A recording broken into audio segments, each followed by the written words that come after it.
Mga karos, good morning po. Ayan, good morning. Kamusta po tayo lahat? Ito, welcome back po muli dito sa aming channel. Then another day and another house improvement po. Ayan, bali ngayon mga karos, wala po tayong pasok, pero may ocular tayo rito sa Tansa Garden. Tapos titingnan din po natin or kakamustahin natin kung naayos na po yung mga CCTV camera dito sa naging project natin sa may Block 9 sa may Phase 3 Lumina Homes. Ayan, tapos bibisitahin natin mamayang gabi yung Riego de Dios project. So titingnan po natin yung mga nagawa na doon, kung natapos na nila Master Jojo, nila Master Dindo, at saka yung ilaw, kung ano po itsura ng mga ilaw na nilagay natin doon. Umasa na tayo, masyadong malaki yung area na yun at hindi naman po ganun kadami yung mga ilaw na nilagay natin. Pero tingnan natin kung ano yung ganda ng liwanag niya tuwing gabi. Ayan, hindi pa natin na ipapakita rito sa vlog. Ito, samahan niyo po muli kami ngayong araw na to. Enjoy watching po, let's go! Tara! Sa biyahe na tayo. Ang una natin pupuntahan itong Tansa Garden. Makikipagkita po tayo kay Sir Mark from Las Piñas. Tapos meron silang kinuhang unit dito sa may Tansa Garden, sa may Hyacinth area. Bali hindi po tayo aabot dun sa project natin sa Tansa Garden Premier sa may Phase 5. Pagpasok lang po natin dito sa may gate, yan, dyan lang po banda sa may unahan. Matatandaan ko na mga pangalawang beses ko na tong nakapag-ocular dyan din banda. Hindi na nga po pala kami natuloy ng ibang client kasi medyo matagal sila maghihintay. Yan. Bali yung update nga pala doon sa may CCTV na sila Sir Michael, bali papunta na. So nagkasabay po sila nitong client ko rito. Bali ang mag-aasikaso na lang sa kanila si Mrs. Tapos i-update na lang po natin yung gawa nila kung sakali pong natapos ng maaga.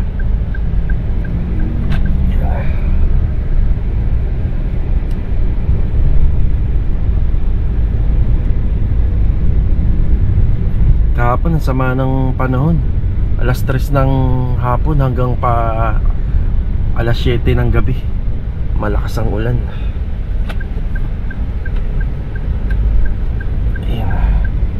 Buti naman gumanda na yung panahon simula ngayon.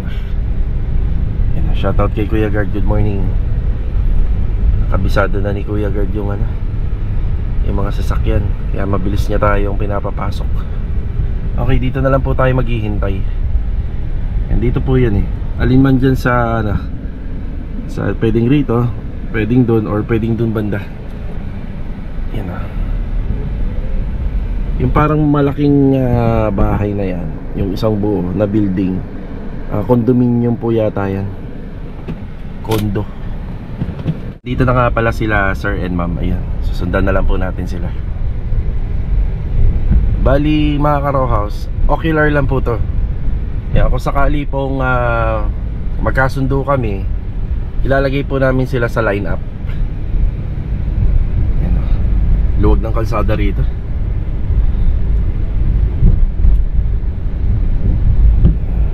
Po yung mga bahay. Meron din palang single firewall. Ayun ang mga single firewall po yan. Malaki.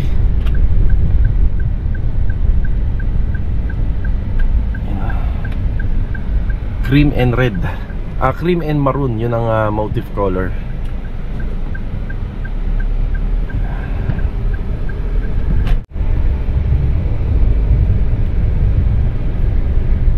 Maraming salamat kila Sir Mark at saka kay Ma'am sa partner niya. Ayan, napakalaki po ng bahay nila. Up to 3rd level po to. Then ang plano ni Sir Mark dito, lagyan siya ng extension. So syempre hindi pa naman to magagawa. So extension to paikot simula rito sa harapan. Ayan, improve unit na po to. Ibig sabihin na livable na siya. Yun nga lang, meron pa siyang mga gustong ipabago. Papakita ko sa inyo mamaya. So ito yung carport. Tapos ito ay extensionan. Nasa to, mahigit 2 metro po to. Sa gilid, ayan, may po rito, may pintuan. Tapos 2 meter by 7 meter naman ang extension dito. May binabalak sila Sir Mark dito na slab. Yan, slab po. Kaso nga lang, syempre, pag simula po sa harapan, pinateris mo yun. Tapos gusto niya rito sa corner din. Pagka nagpa-slab ka rito, dapat dito na rin yan, para hindi na mabibitin sa diretso. Titingnan nila, ipagko-compare nila yung budget kasi alam naman natin sa structural ng slab talagang sobrang gastos, napakamahal na materyales ngayon. Doon naman sa taas may mga konting idadagdag po para matapos po yung mga interior po dito sa first floor, second and third.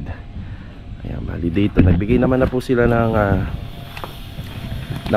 drawing. So pag nagpapa-ocular kayo, mahalaga meron ganito. Ayan, para nalalaman po namin kung ano po yung mga gusto nyo talagang ipagawa. Ayan. Tapos sa generic naman po ng bahay, may sukat naman po yan, kaya hindi na po tayo maliligaw dito. Ayan. So ayan, pinapakita ko lang ng onti-onti yung plano nila rito. Ayan. Sliding, tapos extension dito kay Sir Mark, hindi niya nabanggit sa akin kung pagdating ba dito is may minimum height. Ang alam po ko kasi dito sa mga likod ng bahay, subdivision, kapag nagpapa-extend, ito talaga pwede mong itaas yan. Yan dito banda sagad, according dun sa height level ni Hyacinth dito sa garden. Yan, pasok tayo rito sa loob. Yan. Ito yung loob ng bahay. So ayan, nakikita nyo, naka-tiles na po kaagad siya. Tapos yung mga window ay gawa po sa aluminum. Yung iba naka-owning type, yung iba naman naka-sliding. So pagpasok mo pa lang dito, ito na kaagad yung makikita mo. Ang ganda niya na may high ceiling. Kung sakaling matutuloy po tayo rito, yan, makakapagkabit tayo ng ng ilaw. So ganito po yung pinaka magiging setup ng kanyang bahay. Yan, bali may TV console dito. Yan, kahit maliit, pwede na rito. Pero pwede naman pong mabago po yung pinaka setup, depende po sa nagpapagawa. Tapos nandito yung sofa. Yan, syempre ito cabinet storage. Makikita nyo incomplete pa yung mga socket nya sa aircon, sa outlet, at saka dito sa mga switches wala pa. Tapos ito as is na. Bawal nga po pala yung window grills na nilalagay sa labas. So dito talaga sa mga DDC land or sa Anyana, gusto nila sa loob. Yan, ito yung access sa pintuan na pinakita ko kanina. Ayan, dito meron siyang powder room. Ayan, may powder room dito sa baba. Tapos ito yung magiging dining area. Pero sa extension na gusto ipagawa ni Sir, may bukod pa na kitchen area rito. Yung kitchen area ang haba. Siguro nasa to? Nasa mga 5 meters yan. Yan. Okay, sa second floor tayo. Siya nga pala, hindi nila ipapagalaw yung mga kisame, baka ganyan na muna. Tapos syempre pagka gumawa po tayo rito, may tinatawag tayong paint retouching. Ito sa second floor. Mas taas. Ayun, nakatiles na nga pala. Tapos ang plano ni Sir dito, gusto niya yata papalitan ng wood planks to kasi nga parang yung kagaya sa Lumina. Medyo kapos po yung paa. So hindi po siya umabot sa standard. Kahit ano po sana mga 30 cm. Pero pagka nag-wood planks, no, hindi pa rin to aabot sa 30 cm. Ay, second floor may dalawang TNB. So ito TNB as is na. So sabi ko nga, halos okay na po ito. Kita nyo, naka-tiles na. Floor to ceiling. Tapos yung hindi pa po talaga ito nata-turn over talaga ng tuluyan. Medyo incomplete pa yung mga fixtures materials. Yan, pero yung sa mga ceiling talagang ita-turn over lang po sa inyo ng ng ganyan. Kayo na maglalagay ng ilaw. Pero baka may siya. Hindi lang ako sigurado, baka may receptacle valve nakasama. Tapos ito naman yung sa second floor. So itong area na to. So dito po yan yung mga naka-high ceiling. Tapos dito magkakaroon ng isang kwarto. Yan, yung nga pala mapapansin nyo, yung mga abang para doon sa AC. So medyo malabo na magkaroon ng AC dyan. Tapos yung mga poste rito naka-imbos sa loob. So hindi siya minimalist, talagang nakalitaw. Ayan, bali, itong gagawin na lang, ipapadaan po yung wiring yan dito sa kisame. Tapos ililipat na lang dito. Tapos ang gusto ni client dito, magkaroon po ng cabinet dito. Pag-akyat ng hagdan, may cabinet silang makikita dyan. Pwedeng open shelves or pwedeng modern cabinet, yung mga nakikita nyo na ngayon. Tapos dito may isang bed. So master's bedroom to. Yan. Yun, naka-tiles na. Tapos tungkol nga pala sa kisame, bali as is lang muna na ganito. Pero nabanggit ko naman na magkakaroon siya ng mga partition. Tapos installation ng door and hamba. So ibig sabihin, mare-retouch natin talaga yung pintura nito. Yan, kulay puti yung ginamit na tiles. Haspe. Tapos dito pag-akit sa taas, kahit hindi niya na po doon, hindi na papalitan yung tiles. Kahit ganito na, okay na to. Yan, syempre pagdating dito, medyo mababa na. Yan. Yan. Bali, 3 bedroom. Ayan, 3 bedroom. So, workstation. Ayan, workstation yan. Tapos bedroom 1. Ayan, tapos bedroom 2. Tapos may hallway. Sa hallway may cabinet. Ayan. Tapos ito yung bedroom 3. Bali dito, ang mga gagawin natin dito sa interior, paint retouching, electrical, at saka partition. Yun. Kasama na yung door and hamba. Tapos paint retouching nga. Tapos general cleaning. So ang daming window. Daming opportunity. Ang maganda lang naman po sa maraming window, syempre magbibigay ng liwanag yan, tapos at saka ng hangin. Pero disadvantage, magastos. Lalagyan mo lahat ng kortina yan or ng Korean blinds.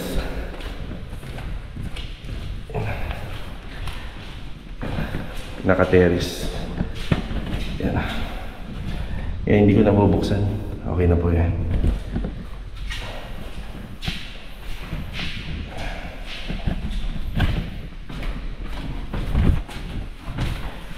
Okay na tayo dito. Yan. Medyo nagtagal lang po tayo rito. Yan, maraming salamat kay Sir Mark at saka kay Ma'am sa partner niya. So ito po yung inocular natin dito. Bali 129 square meter yung lot area. Then 144 yung floor area. 144 square meter. Yan. Bali si Sir Mark po, solid subscriber natin yan, yung viewers. Dapat matagal na po kaming magkikita. Yun nga lang, napakatagal po ng turnover. So ngayon, pinayagan naman po kaming mag-site visit. Pero hindi pa totally na turnover yung bahay. Kung matutuloy kami mga ka-row house, extension po ang gagawin dito. Tsaka slight renovation. May mga wall demolition, electrical nga. Yan, ceiling and wall partition. Ayan po yung trabaho. Tapos tiles installation, light and fixtures materials installation. Siyempre may paint na rin. Kasi kung halimbawa may mga pinto na ilalagay na bago, hamba, yun pipinturahan din po natin yun. Saka pala mga karos, ito nga po palang area na to. Yan 7 meter pala yan. Yan, kasi ako nakabase ako dun sa sa plano ni client. Pero ganun kahaba yung gusto niya maging diyan. Maging kitchen counter. Yan. Tapos industrial finish. Tapos sa second floor nga po pala, tsaka dun sa pinaka third floor, ita-turn over na po pala na walang window grills yun. Bali sa baba lang po ang meron talaga. Ayan, medyo nagtagal na po ako. Maraming salamat po ulit kila Sir Mark. Ayan, medyo nagtagal tayo. Siguro si Sir Michael yung installer po ng CCTV and supplier natin ng CCTV camera. Siguro tapos na po dun. Yan, mamaya pupunta rin po tayo ng Riego de Dios project. Yan. Let's go. Tara. Dito na tayo sa phase 3. Ayan, good morning po kila client. Bali, nagpunta rito si Sir Michael. Yan, hindi na po kami nagpang-abot. Pero yung nag-asikaso sa kanya, sila Master Jojo at si Mrs. Ayan. Bago ko pumunta rito, binuksan ko na po yung mga ilaw. Ayan. Yan, kailangan po kasi gumagana lahat ng CCTV rito. Ayan. CCTV tayo dyan. So ang nagkaroon ng problema, yun ditong dalawang CCTV sa labas. Yun dito sa harap ng bahay. Yan, meron din po rito.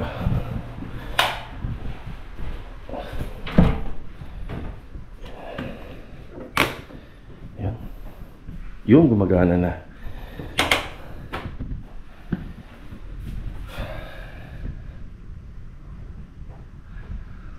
Yan, bali mahalaga to. Kasi ako po yung nagre-recommenda dito kay Sir Michael. Yan, maraming salamat kay Sir Michael sa mabilis na action. Yan, bali ito kasi laging pinamilinis nila client to. Ayan. Lagi nilang pinalilinis to. Baka nga lang yung naglilinis, nagagalaw po yung mga wiring dito. Yan, hindi po kami maalam sa mga sa mga ganitong klaseng mga modem. Kaya hindi po namin to basta-basta ginagalaw kasi baka mas lalo magkaroon ng problema. Bali yan, nagkaroon daw ng problema dito yung connector. Kaya parang nawalan ng signal yung isa. Yan, ito. Yan, ayos naman dahil naayos po kagad siya. Yan, siguro sa paglilinis lang kasi. Ayan, sobrang linis nga naman din kasi. Baka naggalaw lang yung mga wiring. Yan, okay na. Ayos na tayo rito. Yan.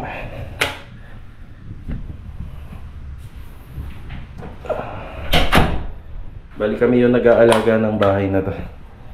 Kaya lagi rin po malinis to. Lagi po namin din pinupuntahan. Pinapaservice sa amin nila client.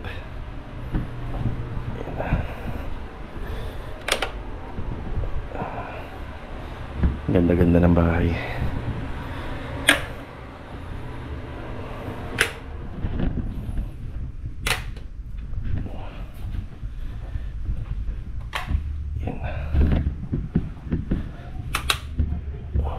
Nakalimutan tayo. Ilaw. Ayan. Tara. Bali dinaanan ko na rin yung isang project natin dito na bago. Kaya dumami yung nakasako rito. Ay dumating dito na buhangin na 3 cubic. So dito kasi natin pinalagay kaya diretso pinasako na rin agad natin. Tapos 4 cubic ng graba. Yan. So walang pasok ngayon. Day off tayo linggo, bali bukas itutuloy yung gawa rito. Yan, naka-organize naman po yung mga materials natin kahit papano. Tara. Bali ta mga karaos, nandito tayo sa Riego de Dios project. Ayan, bali nandito si Gian at saka si Master Ryan. So kung si Master Batang na final niya na po yung ibang part, doon naman po sa mismong cabinet sila Master Ryan. 'Di ba? Maaasahan talaga tong grupo nila Master Batang regarding sa aluminum. Kita niyo nakailang balik dito, 'di ba? So ito yung poste, ang bago dito. So ito may house number. Ang ganda ng house number, oh. Tapos meron din po siyang mailbox. Ang ganda rin ng mailbox. Simple pero ganda ng dating. Bali dark gray ang ginamit.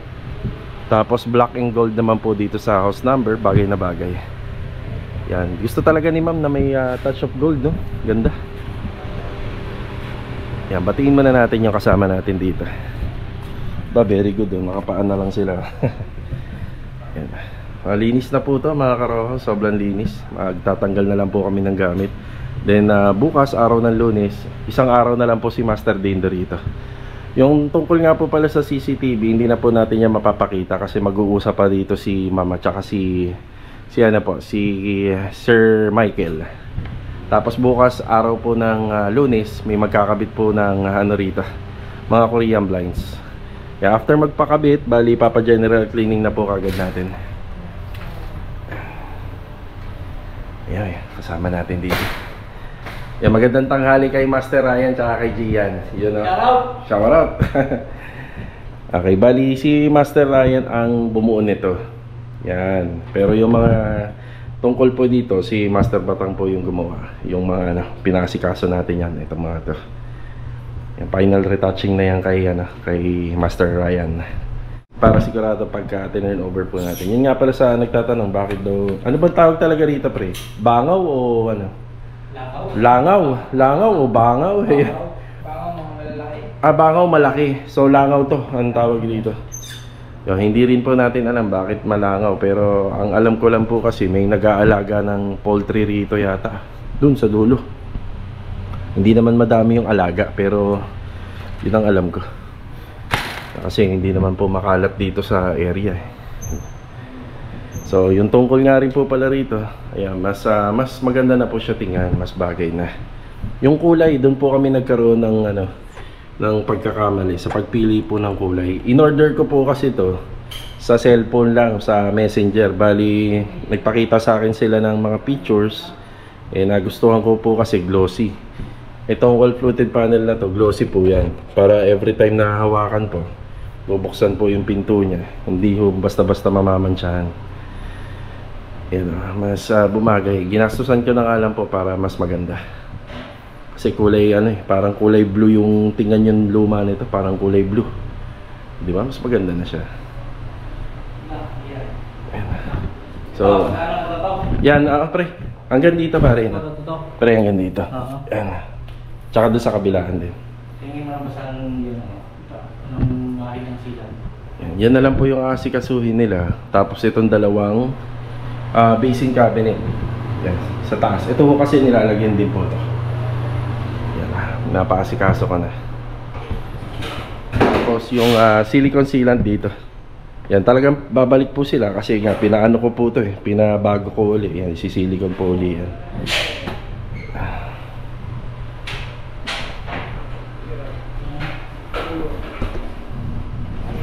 Tapos mamaya mga karosa, pupunta tayo rito. Bubuksan natin lahat ng ilaw. Then, tingnan natin kung gaano po kaganda pagkagabi. Yan. Bali, dalawang combination color lang naman yung ilaw nito. White and warm white. Yan po. Yan, mamimiss po natin yung trabaho natin dito sa Riego de Dios. Kumbaga, isa to sa pinaka nagustuhan naming place o lugar. Yan, kung gagawa kami rito, ganyan po katahimik, di ba? Napapansin nyo, sobrang tahimik. O, gagawa ka lang ng napakapayapa. Yan, tatapusin lang po nila Master Ryan. Tapos mamaya babalik po tayo rito. Dilim na. Hindi na masyadong kita sa camera.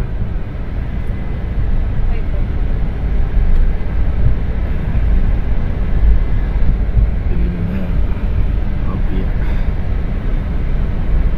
Yeah. Dilim na. Okay, magandang gabi. Bali, bumalik kami nga rito sa Riego de Dios. So gusto ko lang din makita yung bahay kapag gabi, kasi never kaming pumunta rito nung gabi. Napakadilim pala, pero merong solar dito. So ito yung kanto sa tapat nila client. Pero dito walang kailaw-ilaw. Siguro magre-request na lang ako kila client na magpakabit po ng solar. Yan, dito tayo. Tapos mas madilim pa kasi yung gamit ko yung GoPro. Ayan sila Master Jojo, kasama natin. Ayan, bubuksan lang po muna namin yung yung ilaw. Yan, nandito na kami sa may porch. Ang kagandahan lang nito, yan, hindi namin makita yung susi, di ba? Ayan na. May switch na siya rito. Yun. Di ba? May switch button na. Liwanag na kagad. Yan, kasama namin si Louie tsaka si Master Jojo. So, eto na. Ayun, di ba? Matagal ko na ipinangako sa vlog ko na pupunta kami rito. Tapos bibidyohan natin ng gabi. Tapos ito yung forma lang ng poste. Sakto lang, di ba? Yan yung binili ko po na ilaw doon sa ANS Lamps. So sabi ko magkakaroon lang po ng design yung poste. Pero hindi naman siya totally magbibigay ng ganong kaliwanag. Sabi ni Louie. Ano sabi mo, Louie? Mansion. Yun o, ganda, di ba? Ayan. Liwanag.